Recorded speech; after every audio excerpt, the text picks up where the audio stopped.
My sister Anna is special need. She has severe autism, and while she is verbal, most of her communication is physical, like sign language, due to her social discomfort. She does speak around family though, and has pretty bad cognitive skills. She can't comprehend boundaries and lives with our parents, so they can best watch her. I am getting married in 3 months. We planned a simple wedding and reception at my fiancé Michael's parents' barn and farm. Since it's all gonna be DIY and we aren't planning anything too expensive, we can do things pretty quickly since flowers, food, and decor will be provided by his family.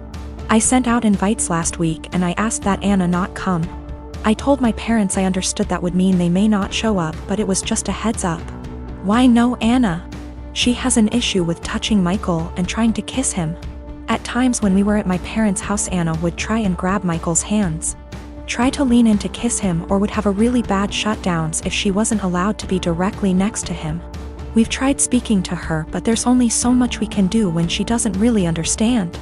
I told my parents I just want one day for Michael to be my partner and not Anna's comfort person. They called me selfish and asked how I expected them to agree to something like this.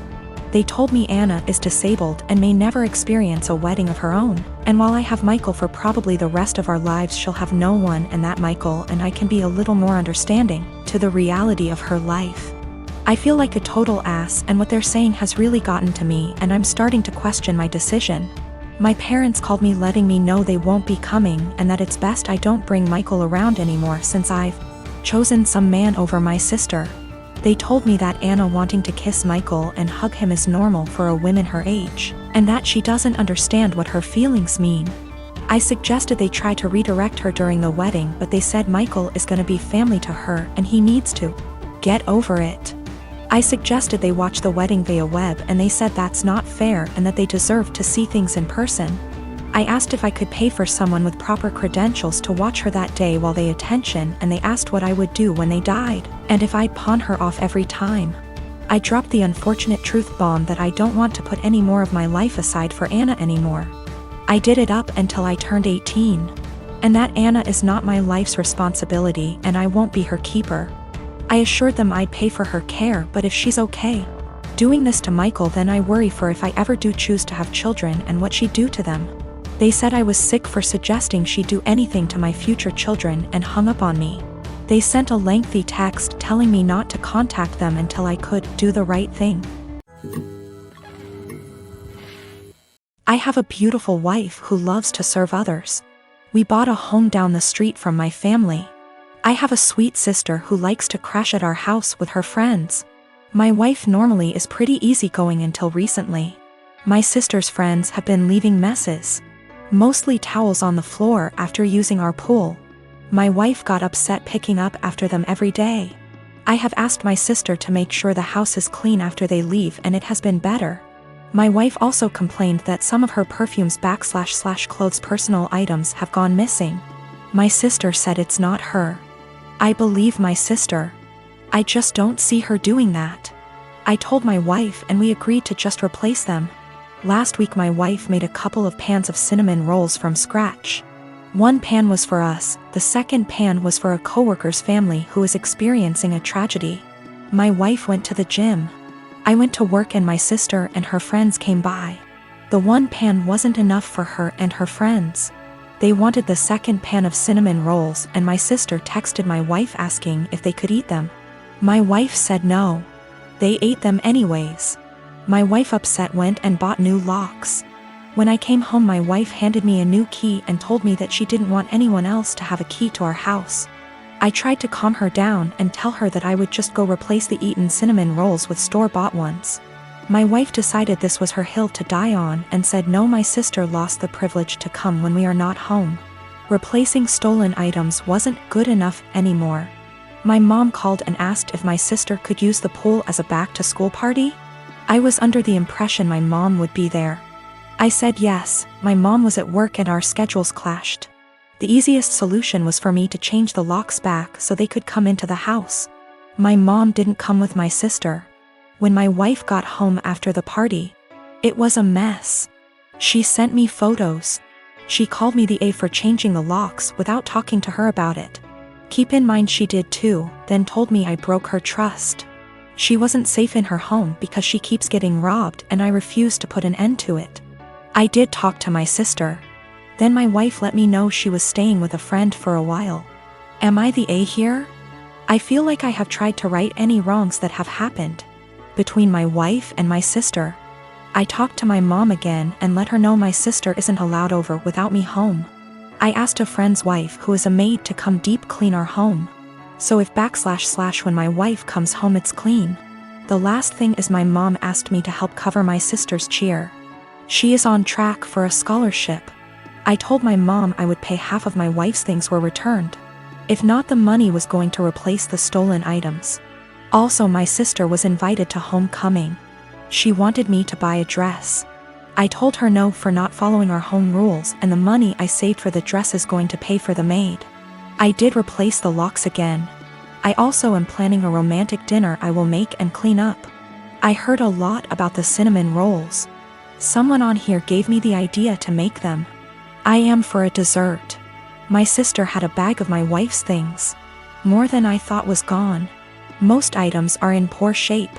The big thing is she had my wife's grandmother's ring I thought was in the safe. I had no idea it was gone. My sister said that she found it on my wife's nightstand during the party. She forgot she had it on when she left our home. The ring isn't valuable, it's just sentimental. I told my mom who the ring belonged to. My mom lost it. My sister is now grounded. My wife is coming home. I am staying at a friend's house until we can work some of this out. I already stated it, but I did put the locks back on my wife bought. My family doesn't have that key. My mom called my wife last night and asked what my sister can do to fix / replace the damaged items. My wife said have her meet me every morning at 5 a.m. I decided to tag along and see what my wife had planned, trying to support her in whatever punishment she decides to do. You know, the cinnamon rolls. My wife's co-worker's 4 years old is in the final stages of cancer. My wife's plan is for my sister and her to prepare breakfast, get their other kids up and ready for the day, start laundry, basic cleanup, so her co-worker and his wife can spend as much time as he can with the sick child before work. My sister was silent the whole time coming back home. I can tell it really hit her that her life isn't as hard, even being grounded. My daughter is 14. The divorce between me and her mom is still an open wound, but we try our best to make everything feel as normal as possible with the split. I remarried to my wife Isla. My daughter isn't mean, but she does not view her as a mom, which is okay. As long as she's respectful, which she is, they do plenty together, they go out, took an interest in cooking together, watching shows together, etc. I've told Isla to be patient with my daughter. If something is wrong, I'd expect her to come to me and I will talk with my daughter and make sure we resolve the issue. But as far as the harsh parts of parenting, that's up to me. So the other day, my daughter came to me saying she wanted to go to her mother's. I asked why she did because she looked upset. She said to ask my wife. I called her mom and she said she'd pick her up but hasn't heard any issues from my daughter. My daughter's birthday is coming up, we are doing a quiz for her. She's very excited. So Isla went to my daughter, saying that she wanted to have a quiz just with us, meaning without her mother or her family. When my daughter said she wanted her mom there, especially because of how big of a deal this is. And Isla was pretty much trying to force the issue and telling her that she can do one here and just as big. My daughter asked why she's trying to leave her mom out of such an important event. And Isla got mad at her for that and accused her of being bratty, and if she wants her mom so bad she should go there. I was so confused. What argument even is that? First of all, there's a reason she went behind my back and told my daughter. Second of all, she's not my kid's mother. And the more she tried to replace her, the more my daughter will resent her. Third of all, she's never welcome to insult my daughter because of her issues, and I don't know where and why she thought this would fly. I told her this, and her argument was that she wanted to be noticed by my daughter and why I care so little about her feelings. I told her my daughter notices her. They go out in girls' days weekly, they go out, watch movies together, etc. My daughter has been plenty inviting to her. Frankly, I'm surprised at how well she's opened up to her, but now she will have to earn her trust back. She again asked why I keep taking my daughter's side and not meeting her in the middle. I told her she's wrong here, simple as that. I could have if she didn't do it like this. I told her that if she expects me to turn on my daughter, she's out of her mind, and my daughter comes first in any situation. She started crying and accused me and saying she's in second place, to which I confirmed. I would never want her to put me over a kid. She left and now isn't speaking to me. V asked my daughter if this behavior was consistent.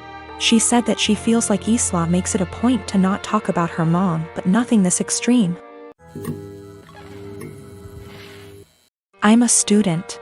I have a student bank account where my college gives me money for transport when we had physical classes or scholarship. These kind of bank accounts have no fees, but are age restricted, can't have one if you're over 25, and need an overseer. When I asked the bank about it, they told me it's just a security thing, so I chosen mom because she's more tech savvy than dad. Well, through some incredible luck, I managed to get only top grades last year, so I was awarded a study scholarship. Great! I've been saving it up, looking forward to Worldwide Black Friday, eyeing an amazing drawing tablet. I do digital art on very old intros. The tablet I was eyeing is as big as my monitor. Is a display one and all around amazing. Black Friday rolls in, and Amazon, closest to me, has it in stock at an amazing price. A price I could afford. I was so damn happy, I ordered it. Then I got a notice that the bank refused the card. I emailed Amazon, their customer service is so fast, and we went over the card details and such, making sure it was all right. It was, and they advised me to call my bank. It was odd, I had bought things online in the past with this card and it went through. I had enough money for it, even extra, so I thought maybe they had technical difficulties. But it was too late in the day to call, and they don't work weekends, so I left an email. Only to find out today that for big transactions they ask for agreement from the overseer and that mine canceled the transfer. I was like WTF and confronted mom about it, who throughout the weekend acted oblivious. And she told me that of course she couldn't let me throw money on something I don't need, and that I wouldn't have money for Christmas presents if I bought that. Then she had the audacity to ask me what I was planning to get my family this year. I told her that they won't get anything more than a bread shadow from me, and I went to my room and cried on the carpet. I missed out on the offer. I can't afford the tablet anymore, and it's all because mom wanted Christmas gifts. And no, I won't get her anything. Last year she got me a blouse too small for me that she later took for herself. She can gift herself this year too. Bread shadow, expression for nothing in my language. I'm going to make dad the overseer and also open an account at another bank, a normal one, and transfer the money in small amounts to that one so I don't bother dad with it. Also considering asking him just to be for form and the app to be on my phone so I'll be my own overseer. I am an adult in my country. I'm 20, going to be 21 in April. The law asks my parents to support me until I finish my studies, or at least until I'm 26. But I plan on moving out sooner. I'll do gift my sister and dad. They have nothing to do with the incident and I love them lots. I love mom too, but can't put up with her attitude any longer. Regarding what I'll give her, not sure yet. She didn't react like that because she got me the tablet already. It's not her character to get me something she can't use. Regarding the gift dad's planning on, and which she'll claim is from both of them, dad is going to build a bigger enclosure for my lizard. I may wrap my lizard's old branches nice and give those to mom, as per Christmas traditions regarding naughty kids. And she doesn't like my scaly boy at all, so double points I goose. People saying that a drawing tablet is useless. But the question was if I was an A for the way I reacted and my decision to not give her a gift anymore. As it's my money, I literally can do whatever I wish with it, and a display drawing tablet is incredibly useful for an aspiring digital artist as myself.